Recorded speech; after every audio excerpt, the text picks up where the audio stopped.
ఇవాళ పొద్దు నుండి మేడ్చల్ నియోజకవర్గంలో పర్యటన చేస్తా ఉన్నాం. మరి మేడ్చల్ నియోజకవర్గంలో ప్రత్యేకించి మంత్రి మల్లారెడ్డి గారు ఉండి చాలా అభివృద్ధి చేసిన నేను అని చెప్పిండ్రు. దాదాపుగా ఒక టర్మ్ ఆయన ఎమ్మెల్యే ఉండే, ఒక టర్మ్ ఎంపీగా ఉండే, ఒక టర్మ్ మంత్రిగా ఉండే. కానీ ఇప్పుడు ఎక్కడ చూసినా జవహర్ నగర్ కావచ్చు, మేము దమ్మాయిగూడ కావచ్చు, అన్ని ఏరియాస్ తిరుక్కుంటూ వస్తున్నాం. ఎక్కడ చూసినా మౌలికమైనటువంటి వసతులు, తాగునీరు కానీ, రోడ్లు కానీ, స్కూళ్లు కానీ, హాస్పిటల్ కానీ ప్రతి ఒక్కదానికి ప్రజలు ఇబ్బంది పడుతున్నటువంటి పరిస్థితి.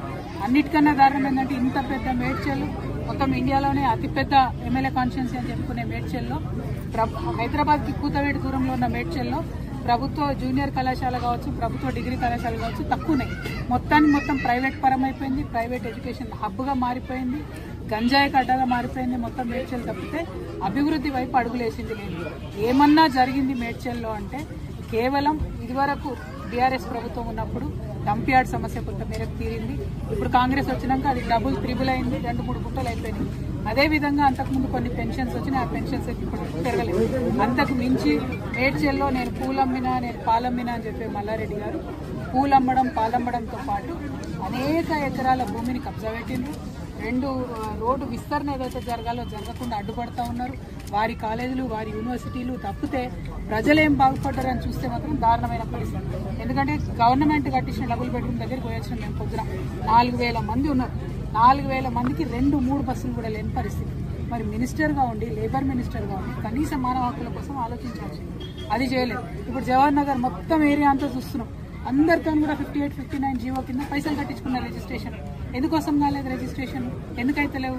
ఎట్లా మేయర్ గారి కుటుంబ సభ్యులకు రిజిస్ట్రేషన్ అయిందని చెప్తా ఉన్నారు, మల్లారెడ్డి గారి కుటుంబ సభ్యులకు రిజిస్ట్రేషన్ అయిందని చెప్తున్నారు.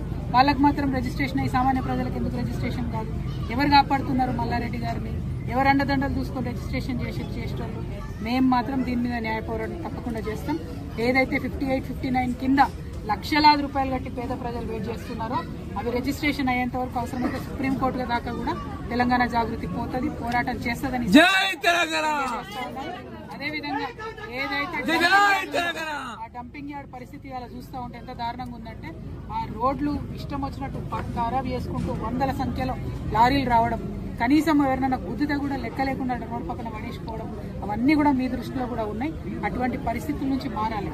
ఇవన్నీ పోని పక్కకు పెడదాం అనుకుంటే మిషన్ భగీరథ పైప్ లైన్లు ఉన్న చోట కూడా వారానికి ఒక్కసారి కూడా నీళ్ళు వస్తాయి. మరి ఏంది ఇది? మున్సిపాలిటీ వాళ్ళు మంచినీళ్ళ ట్యాక్స్ కట్టించుకోండి అంటే కూడా కట్టించుకోకుండా రిజిస్ట్రేషన్ చేయలేదని చెప్తున్నారు.